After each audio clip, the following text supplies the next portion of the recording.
is Eap Mao. I'm a social researcher, entrepreneur, and social hacker.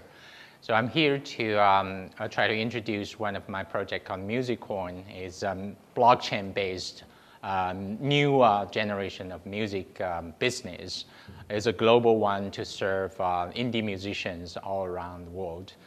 So we are now having thousands of musicians, from different countries use this product. Also, they try to make money from, sharing their music creations. Also, they receive the income directly from the blockchain system in 100% way.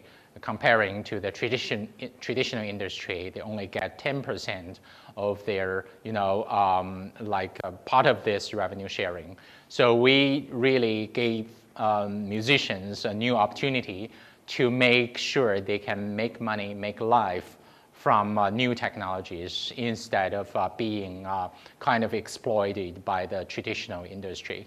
This is one of my projects I'm serving and I'm supporting, but also I have some other related researches and also investment, to help startup teams to really focus on their objectives and also connected to being connected to each other to make sure their project can be someday being really helping social good or communities or connect communities together, with innovative technologies and ideas.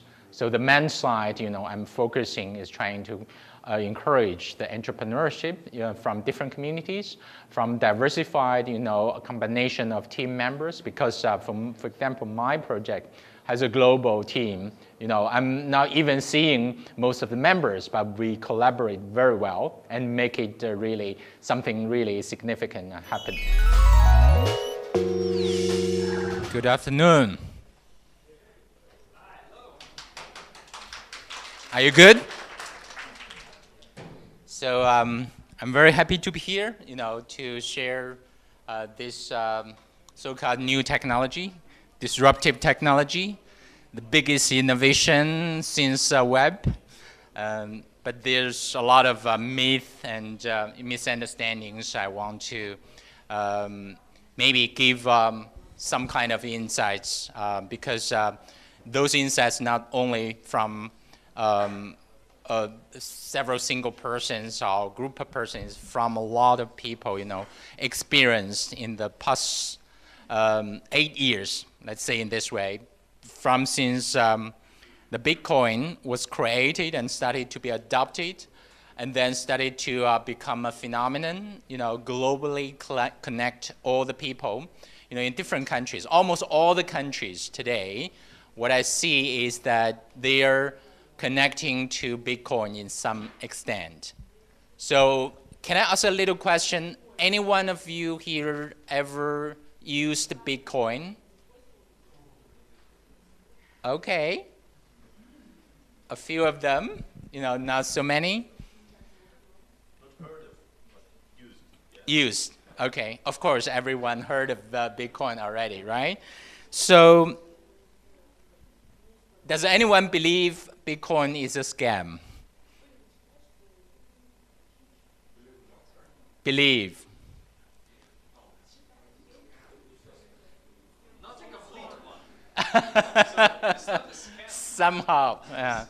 Okay. So it's still in a very controversial process for this single thing, but not to mention, there are a lot of new regulations has emerged from different countries, from those developed countries to those developing countries, also to those undeveloped countries. People all know there's something never happened in history that touching about their fundamental commercial foundation, which is about money, that is happening, whatever it is actually starting to shake the foundation of how people perceive money. But again, what is money? This is a very important question we ask ourselves. The money has been used in our human history for a long time. But actually, money is not about the paper note, because paper note is just no value in it. Do you believe paper note has its intrinsic value in it? It's not, because if you give this paper to, for example, to somebody and to say, hey, like you give me food, you give me clothes, you give me iPhone, etc. If they are not living in the same money system, they don't accept it, right? If you give this to an ape, to say, hey, I give them money, you give me some bananas, and the ape would say, who do you think I am? I'm not human, right? So this is the thing. People think about money for a long time, but there are a lot of misunderstanding about money. Money itself has no intrinsic value. And it's something, a story that people believe, they use this kind of thing, a paper note. They don't need to, go to somewhere together to have this kind of, a verification. They just believe, hey, this paper note, if I go to the supermarket, wherever I am, I mean, Belarus, Russia, or in China, in Japan, I just give this paper note to the supermarket, staff. He doesn't need to verify who I am. He just gave me Coke. He just gave me banana. It's the system that people think, they can trust, they can believe, and they don't need to go to any third party to verify again and again and again. So this is about something we want to start. Blockchain is something behind Bitcoin, and Bitcoin itself is a cryptocurrency, but the technology is more important because it's something we never happened in history. We don't need a third party to verify one user from another user who hold the money, who hold the digits, in his account that can be trusted. So the trust in the Bitcoin system is the most important concept. And I will start this by showing this picture back to 2009, in January 3rd, which is the first, real blockchain, get birth and show this data. So today, even today, you go back to internet and you search blockchain.info or other websites who claim they are the blockchain explorer, and you can search block number 1, and you see the same data, from their website pages. So if you go Google, also you can search blockchain, block number 1 of Bitcoin. And you can see the same data from every different services showing blockchain data. So this is the fundamental thing, means that since 2009, we see there's a global data, ledger. We call it the ledger because it's like the bank. They have the ledger system to record all those transactions. So this ledger grow till today. There are a lot of transactions has been recorded, and it's never been changed since it's happened. So this is called, the immune data on the internet. So if someone to say, hey, I want to go back to block number 1, I want to change that data, he cannot. I will explain why, because it's why it's called blockchain, because blockchain is something the data cannot be tampered by anyone who don't have the kind of personal key to handle that block or handle that transaction. So this is the blockchain system. It's a big picture, we see from since first day, and billions of dollars has been transacted via this blockchain database. And the database is not modifiable without, your private control of your account. And this account is merely a mathematical system based on the cryptographic, technologies. So this is the blockchain we see from the external view. And today, there's a big, huge cryptocurrency market we see from all around the world. You see You may not know so many things if you don't touch blockchain or don't touch Bitcoin. But I can tell you that there is already 5,000 to 7,000 cryptocurrency exchanges around the world. You can go to different countries, exchanges, register a user, and you can buy Bitcoin, you can sell Bitcoin. But not only Bitcoin. If you see this picture looks a little bit, too blurred. But you can see blockchain system supporting cryptocurrency, and Bitcoin itself occupy a big pie, a big portion of the whole cryptocurrency market. But there are also a lot of small ones, including Ethereum is another cryptocurrency, beyond Bitcoin. And another one, a repo, and Bitcoin Cash, and Litecoin, etc. There are a lot of other alternative derived cryptocurrencies in this market. So this picture actually shows how active. This is real-time data, actually, I captured, from today. And the value of Bitcoin, one Bitcoin, it's valued $7,667 And the highest price ever goes to $18,000 last year.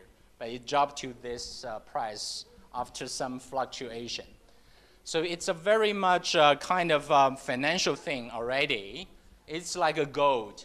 It's like something, people trying to trade it, before they really know what it is, because people have this nature of speculation. So that's the currency market, and people, not in this room, but there are a lot of people already, they're strong believer of cryptocurrency because they think, hey, I can send money to a US partner without going through bank. And he receives several Bitcoins, which means several hundred thousands of dollars he can receive. But without, worrying about he lost the money because he has his own cryptocurrency private key. He can control that. He can also send to other partners in China or across the Pacific Ocean to Brazil and then back to London. So in this process, all the things go through this blockchain database we call ledger within minutes and with only several pennies of transaction fee. But of course, there are some larger transaction fee happening, step by step, because Bitcoin itself is increasing its value. So this is the system we never seen before. Nobody control as a center, but people believe it's the money system like the paper note we go to the supermarket. They can believe it has some kind of value. They can transfer and back and forth. So this is the current currency market. But it's not about money. We are talking about the technology again, because the money part is only one type of aspect of blockchain. The technology itself, it serves more purposes more than money, and the money itself, it's going to be really very well, I have to say, because like you've seen, there's a huge cryptocurrency market. But actually, people outside that world, including many of us, here, we don't know what it means. Just because of that type of technology didn't really benefit to many people here. So that's why I want to really retro back. What is blockchain technology? What it means to us? It's not about only about the cryptocurrency. So can you? Please click that link to go to that video. Is it possible? If it's not, I can just skip a little bit. So I can simply have an introduction of blockchain. Blockchain is using encryption technology to try to encrypt data and put the data together to try to move the data from one block to another block. This is a simple technological explanation. But what's the meaning? It means that everyone can write his own encrypted data into a block and put them together and form a collection. And this kind of collection is visible to everyone else. So it means that everyone else can see the data you encrypted, but they cannot change it because they don't have the private key like you. So they can encrypt their own data into this data block. And then all the data block, was encrypted, and the timestamp was put there, and it goes to next data block. So block by block, people share this kind of data from their, computers, from the network, and eventually they can exchange these data blocks and see everyone else, thing, and they believe that those kind of data, is trustable. Let's see, make a little demo of the blockchain technology. Anyone here ever used cryptographic technology like PGP, GPG, this kind of technology? Oh, very good. Yeah, there are several of them. So you definitely understand that the cryptography technology is the foundation. And let's try to create, simply like create one of our own block, from beginning. Can you please help?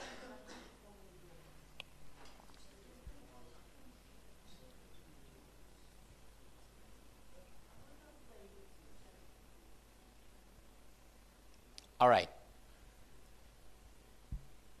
So there's a technology, cryptographic technology called SHA 256. Let's say this is a technology that can help us to make a chunk of data into a small, line of, digest. We call it digest. So this digest, actually, if you input enders, the digest will change. But if you move more data there, use the same algorithm, the digest will change. So all the things you input in the data field will be encrypted in this way. We call it hash. So the hash is the foundation of blockchain because blockchain record this hash, rather than the original data. So everything we put onto the blockchain is a kind of hash. So if you change the original data, the hash will change. Even you change a little bit of the content. So everything, when you go to blockchain, it's used different type of encryption or hashing technology to make sure this data have a unique identity on the blockchain. So if someone changed the data, for example, imagine it's Bitcoin blockchain. If you change someone's balance, the whole blockchain part will become different because of the hash will change. So other people will see, hey, someone is modifying this data chunk. So the block is becoming something invalid. So in this way, actually, this is really foundation. If someone trying to modify your creative work and the hash using the SHA 256 algorithm will be totally different. Even a single bit or a punctuation change, it will be totally different. So on blockchain, we call block means it's data being encapsulated into small chunk of data, we call it block. So the data can be including the number of the block, and also there's an important concept called nonce. Nonce is a special data that put as an extra data. It served as function to make the hash looks interesting, because the hash has some zero at the beginning. So once you put some nonce there, different number, you just know that the hash will be different. But you can definitely find a nonce, a data, to make the hash looks like with some zeros at the beginning. But you need to try a lot of numbers to make sure the hash have 0 at the beginning. This takes efforts, and we call it proof of work. You need to try different numbers of nonce to make sure the hash looks like with 0, 0, 0 at the beginning. So we define the length of zeros to make sure the difficulty, we call it difficulty, which means that if you try to find the number, you need to take efforts to compute and make sure the hash eventually become 0, 0, 0, 0, and some other numbers. This is just a consensus. What we call consensus is that all people believe that if we find a number called nonce, which can make the hash looks like the same pattern, 0, 0, 0 something, and it called you mine the block. Means you find the right number, you got the block correct. So in this way, people compete on the internet. They all try to find a number from 0 to maybe several thousand to maybe several million to make sure they can find a number to make the hash. Look at the green become green because you find a number from 1 to 59,000 something to make the hash looks like the consensus length with zeros. So this means this called mining process. Think about you have the computer to do the same thing on your browser. If you eventually find a number with 4 zeros, it can be 5 zeros, something based on the consensus. So it is called mine. You mine the block. And all the people, they use their different computers to compete and calculate. And the first one share his result to say, I found the block, I mined the block. And he is the winner of all the network. That's why you always hear that in the Bitcoin world, people use a lot of computing power to calculate this hash to become the first winner of this block. And then he's the winning miner of this block, and he earned some money from this block, from mine this block. This is the consensus written in the software algorithm of blockchain, of Bitcoin.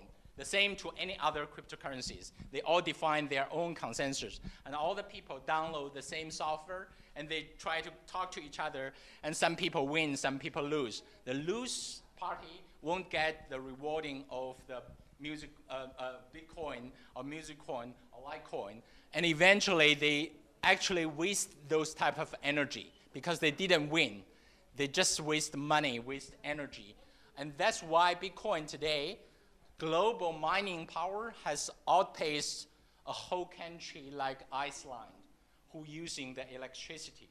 That's very much a waste. But people still arguing, the believers arguing that, hey, don't worry about that because Bitcoin is getting more and more expensive. So it's still worthy to use this energy to mine the block by block. So today, actually, Bitcoin system, they use the similar thing. They mined a lot of blocks already, and they also recorded a lot of transactions. So the data part actually is the information a blockchain try to record.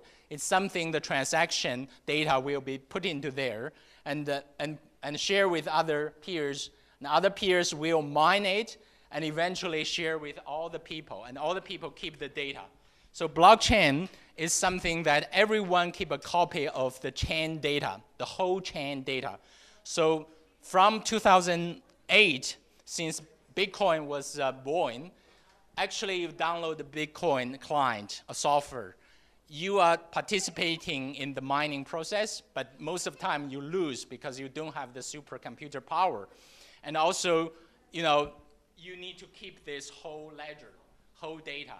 So everyone see the whole data, but nobody can change it unless you mine it, unless you have this kind of computing power.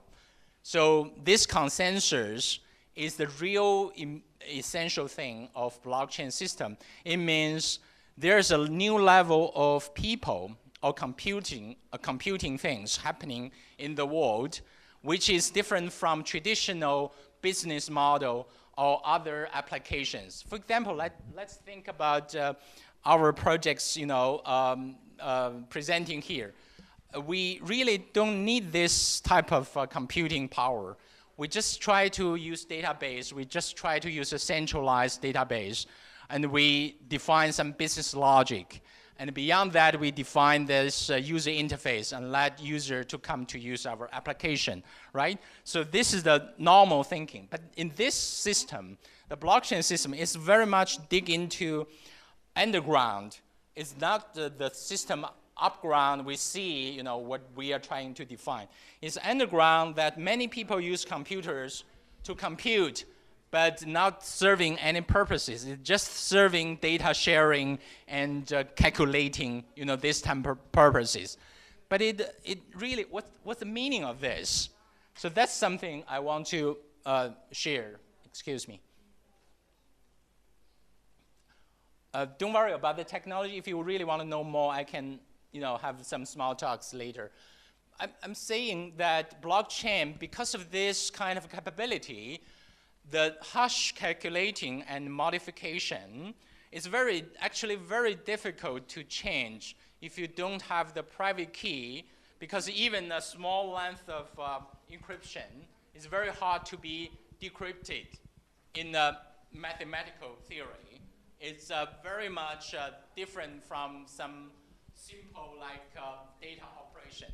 It's a kind of quantum computer level of computing, which can really crack those I call SH256. This kind of algorithm is very difficult. So that's why the blockchain system, once they use this technology, they try to have two very ground level of design goals before they try to apply to different applications and scenarios. The first one is they said, we don't trust any known organizations because they are too untrustable. For example, like banks, like government organizations or company, etc. So they want to throw all those organizations, human factors play a big role. They just try to be decentralized. And the second is, if you don't trust government, especially government, because they try to get people's data and they try to use your data and try to control your, different kind of behaviors. So in those several level categories of things, if you don't want government to do that, you can use blockchain. You can use this type of thing to make sure the data being distributed to different parties without relying on a centralized organization. Again, centralized. So in blockchain world, the major goal is trying to decentralize information, the same time trying to make sure the data is trustable.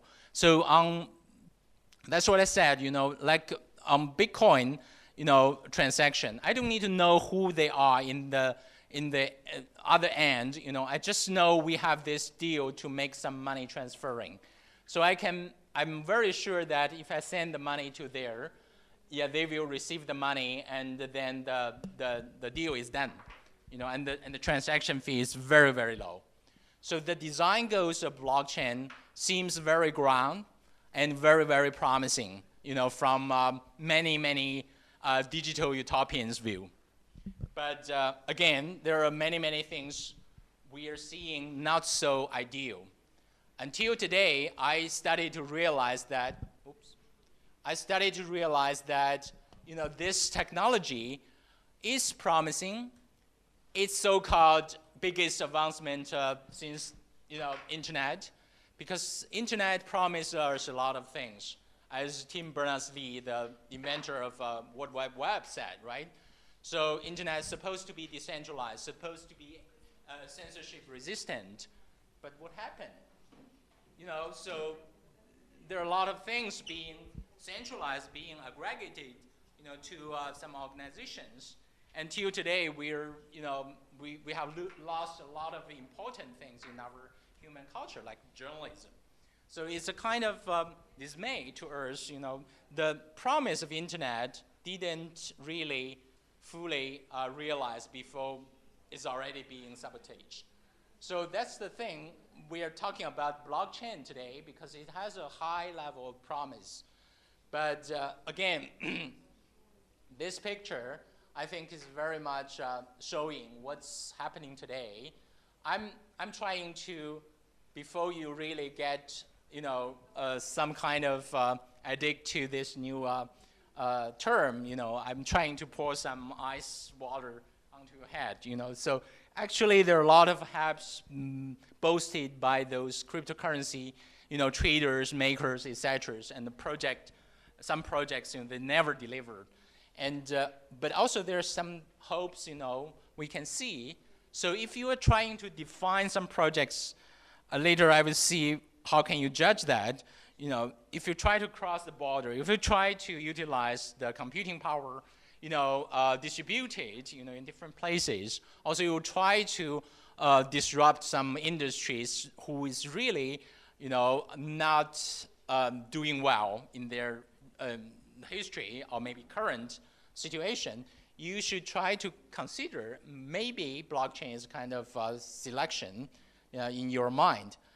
But all the apps in the market today, on the media, on different, kind of cryptocurrency market, I believe hype is much larger than, what they have promised and what they delivered.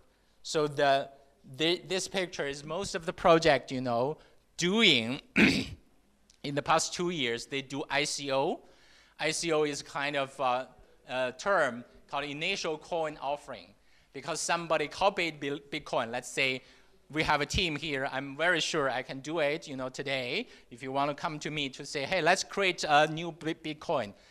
Yeah, I'm sure I can help you to do this. And tomorrow we release to the market.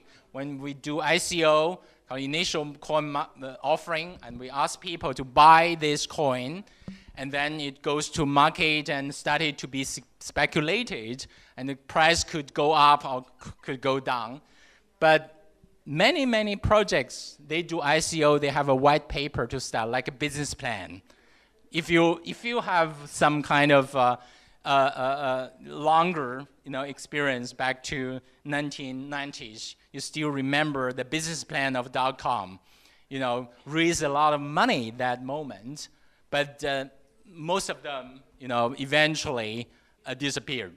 The same thing to today's cryptocurrency and blockchain projects. There are a lot of white papers, over 5,000 of them, in the market go to ICO, initial coin offering, and then eventually proved they didn't deliver. They didn't realize they already disappeared.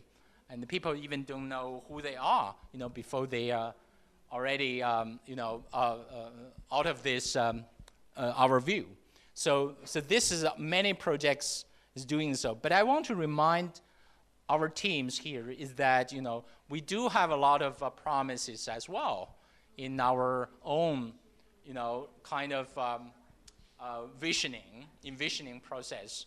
Yes, but if you don't really know how to make sure, how to implement it, how to realize them, it's the similar thing to this ICO process and bubble, which I see so many things, make people frustrated. They started to reflect what's the problem, of blockchain technology. But it's not a problem of technology. It's about how we really understand, the potential of the technology and also make sure it can help us in the right direction.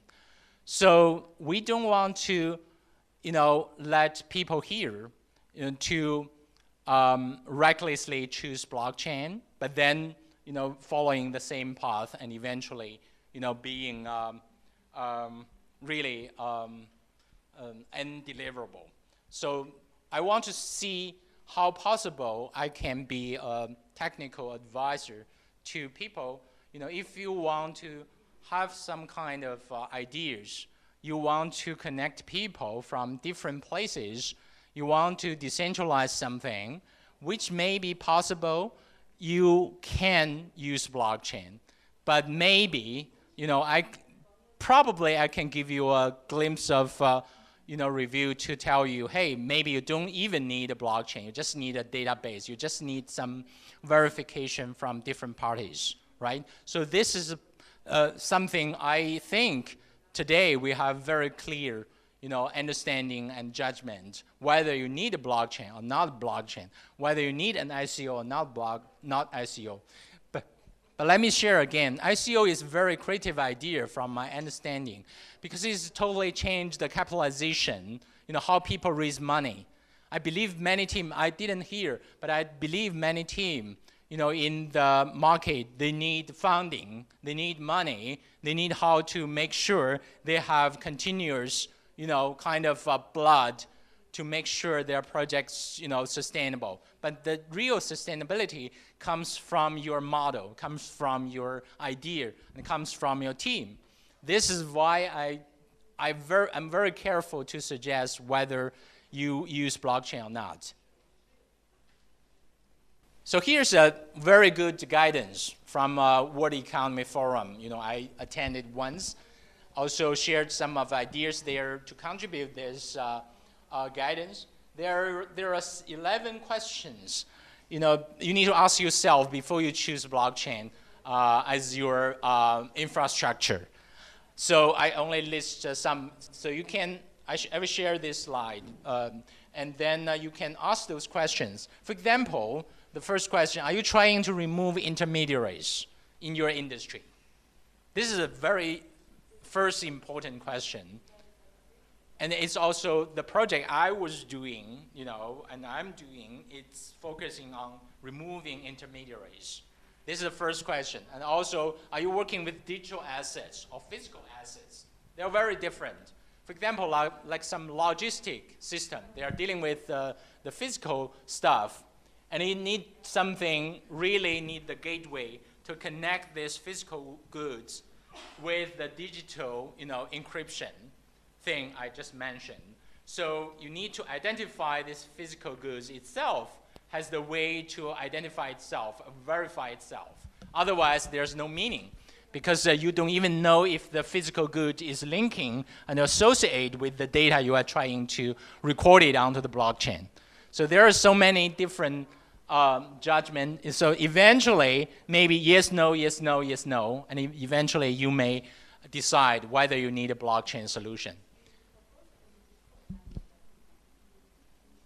Okay, so back to my project. This is the project I started from 2016, and I really used that guidance to make my decision to devote myself into this project called MusicCoin, which is now trading in several trading market, cryptocurrency market as well, with a price like 1.2 US cent, per coin. Because we started to issue this coin with the blockchain system, and then we have a web application planned, and we have the protocol planned, and we have the blockchain, Genesis means birth, give birth, and release the software to the market. And we have the desktop wallet, application we prepared. So majorly, it's not about cryptocurrency, it's about a software stack, you really starting from scratch. This is from 2016 to 2017. The whole year, we go to the market, we try to educate people, we try to talk to different stakeholders, including global indie musicians, because that's the way I'm trying to solve the problem of the industry, because how the industry works, I don't explain too much, but eventually we want the industry give musicians the fair pay they deserved, but they didn't get this kind of pay from traditional industry. And the traditional industry, there's a lot of intermediaries.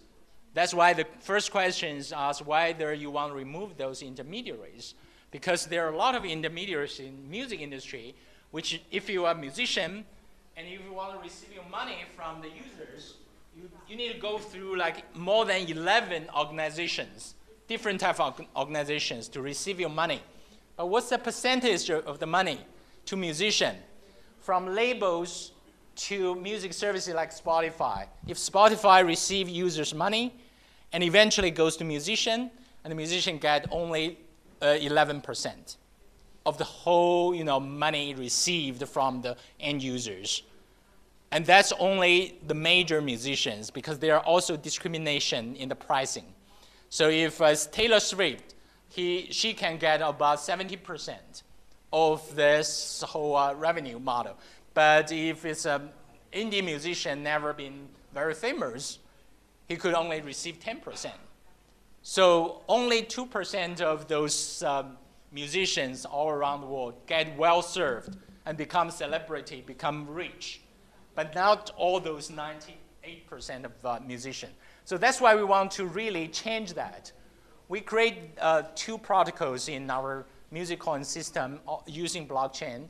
It's all abstract at the beginning. We define it on the blueprint, not really some real system.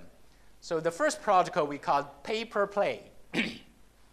So we want to use blockchain to record all those playbacks everywhere.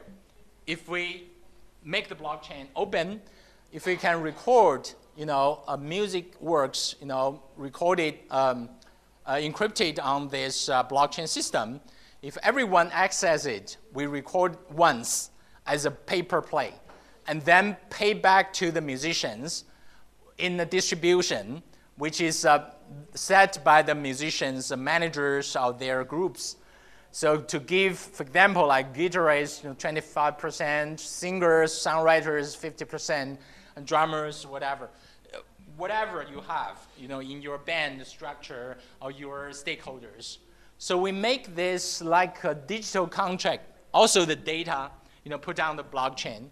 And every time there's a playback, we pay a coin to this structure and distribute it to every stakeholder automatically in seconds.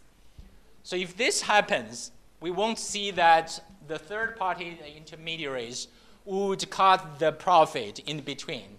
And if they have their own contract, they have their own distribution in the consensus, it will go this way all the time along the timeline.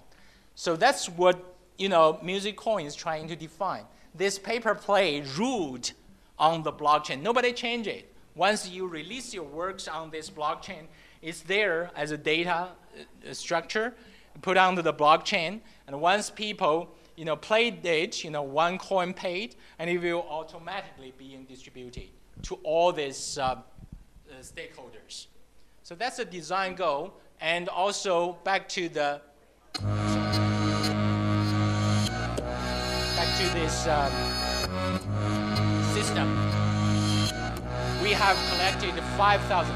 Let's listen to this music to finish. We have collected over 5,000 musicians in the passing year, and also served over 5 million of playbacks. And all those musicians, they receive this song, they receive their income from their sounds, and then eventually make sure some musicians can really pay their bill checks. And it's also increasing because we are going to be the biggest catalog in 5 years all around the world. And it's growing organically by itself, because we don't even use money to market it. And musicians spread the word by itself. This song is from a Malaysian musician, a hip-hop musician. He wrote a song directly for Music Coin, for blockchain. Thank you. Been at the sidelines watching for a minute. Your ICO has got too many. Isaac? Well, at least I've got some idea of the... I'm not saying I've got all the ideas. I see people. Questions? No?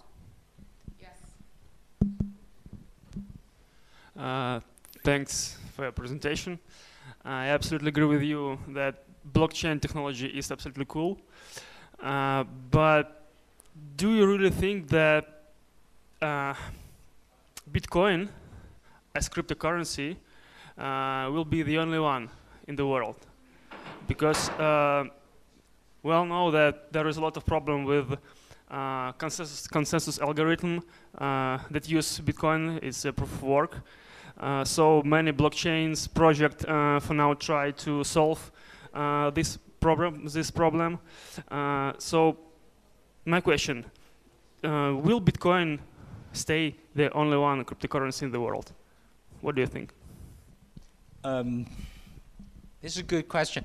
I'm very pessimistic about Bitcoin's future because of the energy consumption issue, and I think that it has no intrinsic value as well, attaching to real world business or economy.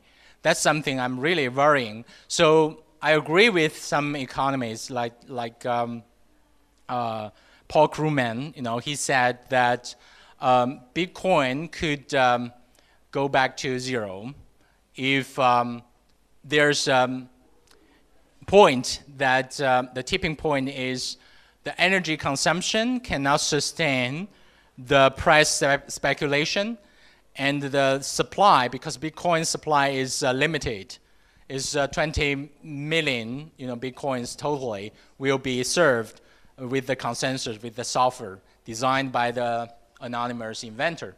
And if there's a tipping point that this balance being break, it goes down to zero without going back again.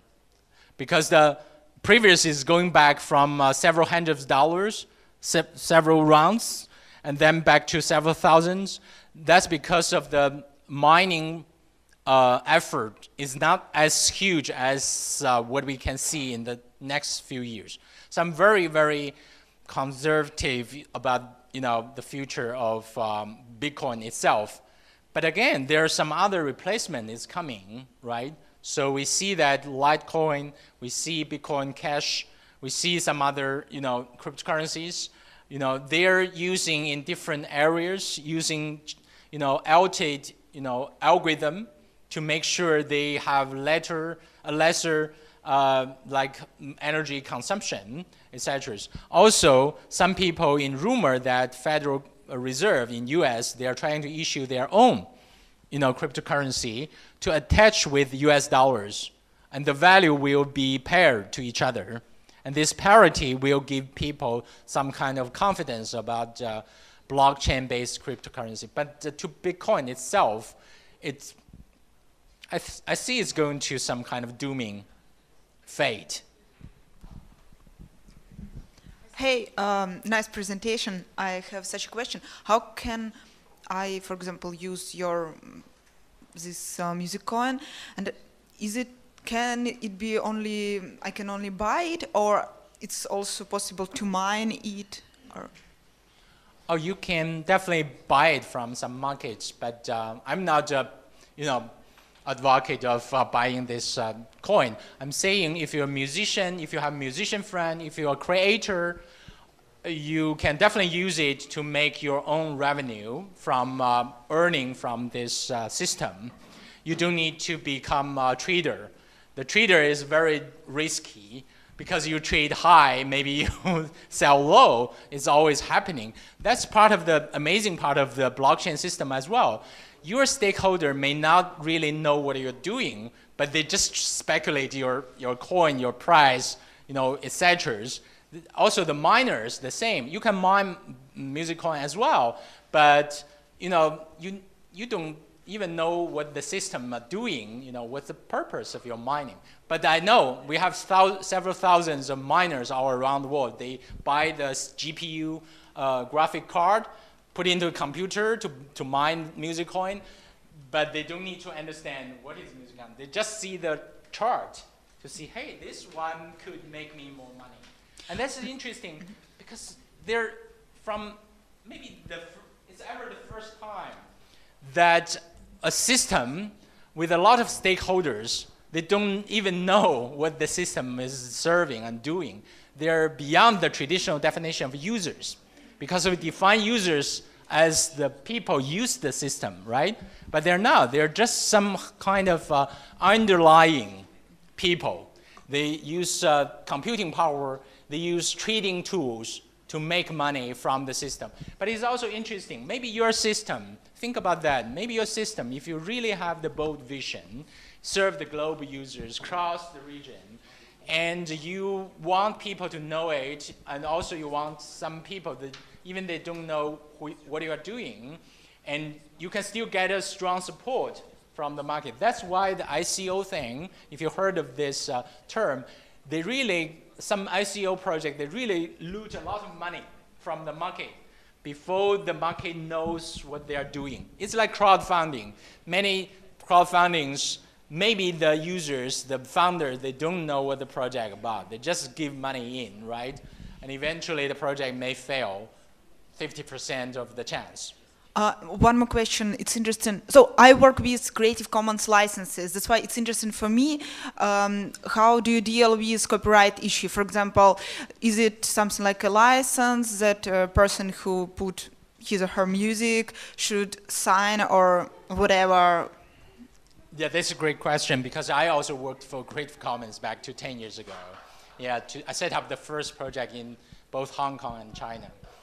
For Creative Commons. That's the reason I, back to creating this project as well, because Creative Commons promise a lot of licensing, free licensing, open licensing scheme, but the creators has no incentives to use it. That's why I want to use blockchain, really give users, especially the creators, a chance to really make sure their lessons, they're free to share, they're free to license, but at the same time they can receive the revenue and eventually make sure their creations can generate money for them.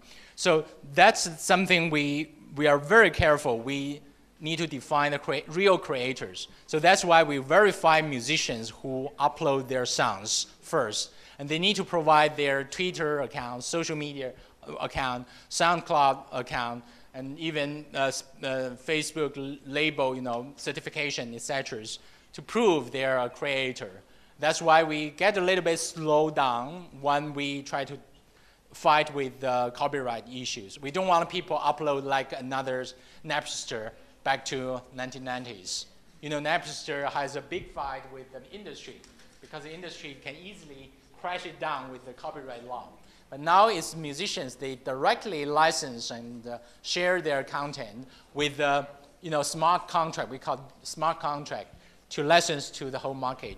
And they can make their own judgment and decision.